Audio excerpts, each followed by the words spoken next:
Hi, I'm Ruby Klein. And I'm Nick Viano, bringing you another episode of The Sailor Station. The Best Buddies Club here at OHS had a very busy month between fundraising for autism awareness and speaking at Human Relations Day. They encouraged students to join the club and brought awareness to common stereotypes about disabilities. And today we're presenting our Best Buddies and their message of respect and consideration towards everybody despite their abilities or despite how they may appear. There's no known cause for autism. There's any speculation of vaccination. Usually when you have autism, you'll avoid eye contact. Some cases, people also can look you right in the eye, and sometimes they can't. We hope to learn about respect for our presentation. We want them to learn that friendship is blind to differences, that everyone's the same, everyone deserves the same amount of respect and consideration, and we're more alike than different. It shouldn't matter if you have a disability or not. Everyone can be friends. Everyone should respect their peers. The Best Buddies Club really teaches a great lesson in respecting each other. Not only people with different disabilities, but also people of different ethnic and racial backgrounds. It also teaches us how to show appreciation, like our veterans. Here's a look at how the Patriots Club honored them.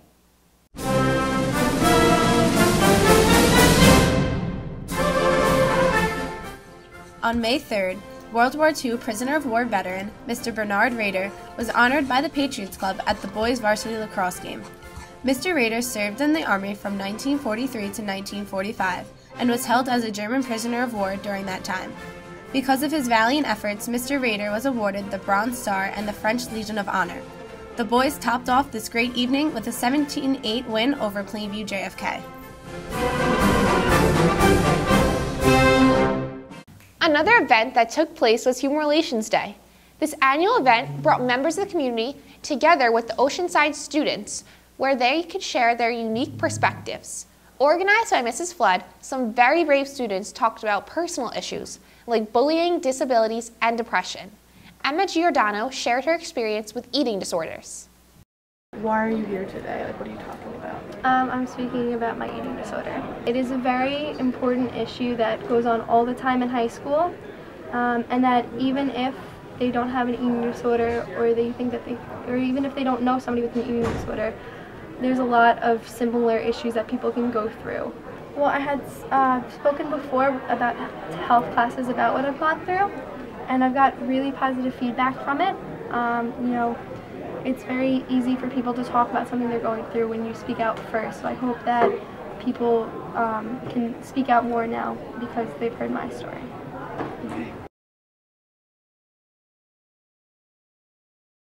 We really admire Emma for taking some of the stigma away from eating disorders. And if you or anyone you know has an eating disorder, you should seek professional help. Yes, Ruby, we can all use a little help once in a while, whether it be here at home or even on different continents. One of our teachers, Mr. Dwyer, shared about his time in the Peace Corps. I'm here at Human Relations today to talk about my experiences in the Peace Corps. I was in the country of Niger, which is in West Africa, for nearly 3 years, where I served as a Peace Corps volunteer working in a very rural village in Niger. And this is one of my favorite pictures, not just because I'm trying to bring back the retro glasses, but also because this guy at the time of the picture is 84 years old. Okay? He's 84 years old in a country where the life expectancy is 40-something years old. I hope the students take away that the world is a very small place, and travel is one of the keys to opening people's eyes to see how the rest of the world lives. We live in a very unique area of Long Island, and I hope that they see there's a huge world out there that should be explored to really find the similarities within humans. We would now like to congratulate the DECA Club, who traveled to Rochester and had 6 students who will move on to the national competition in Atlanta. Yes, and good luck at Nationals, guys. In other news, students of the Math Research Program shined at the Long Island Math Fair on May 2nd, where we had 1 gold, 3 silver, and 4 bronze winners. The baseball team also brought attention to pancreatic cancer research. Members of the team sold shirts in the lobby and will play a game May 6th in Massapequa at Burns Park to benefit the cause. But don't think that Oceanside is all about athletics, because we know how to get our geek on too. Video student Mike Lucido made a great package on the school's robotics club.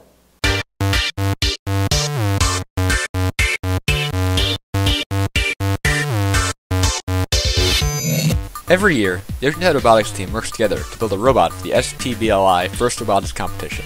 The robot has to accomplish a number of tasks, such as throwing and catching a 2-foot diameter ball, or even climbing a pyramid. The team engineers, wires, and programs the robots themselves, and is always looking for new members. The robotics team also has a multimedia division, whose jobs range from designing team uniforms to creating animations for the team. What would you tell somebody who's thinking about joining the club? Do it. Cool experience, have a great time. You got to learn a lot about new people. You actually build a working robot. It helps you with college. It looks really well on your resume. No matter who you are, the team is the spot for you. So come join the robotics team today.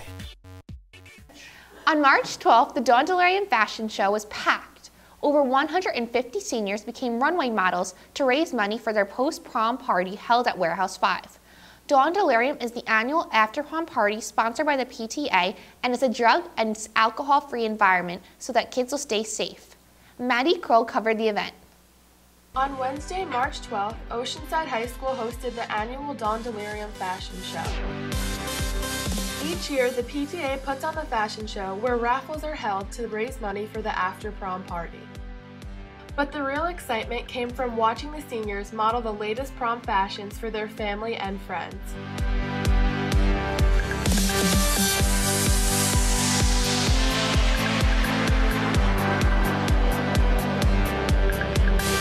Styles from Bridal World, Bambino Elegante, Estelle's Dressy Dresses, Next, David's Bridal, La Chic Boutique, and Snyder's Formal Wear could all be seen on the runway.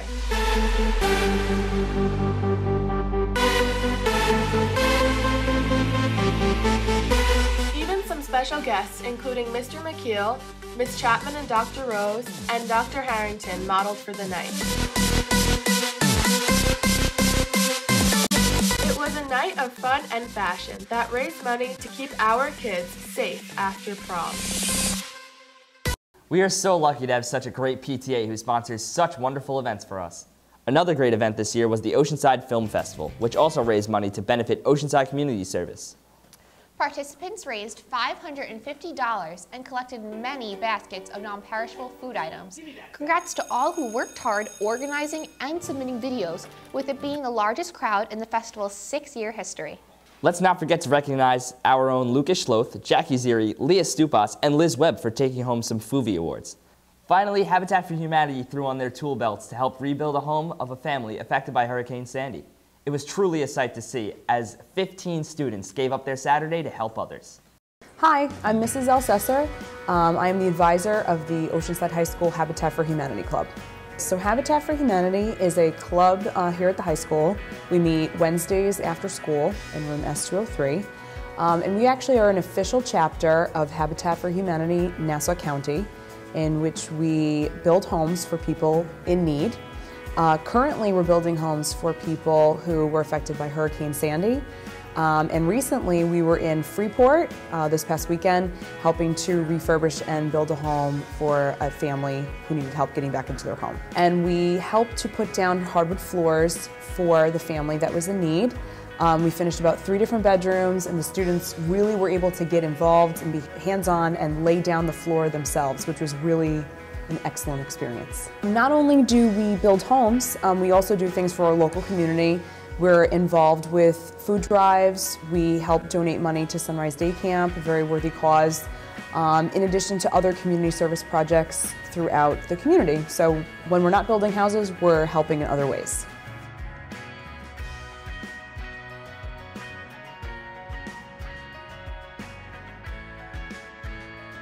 I had the pleasure of attending the house build and can personally say what a great time we all had helping others. That wraps up this edition of The Sailor Station. For my co-host Ruby Klein, I'm Nick Baiano.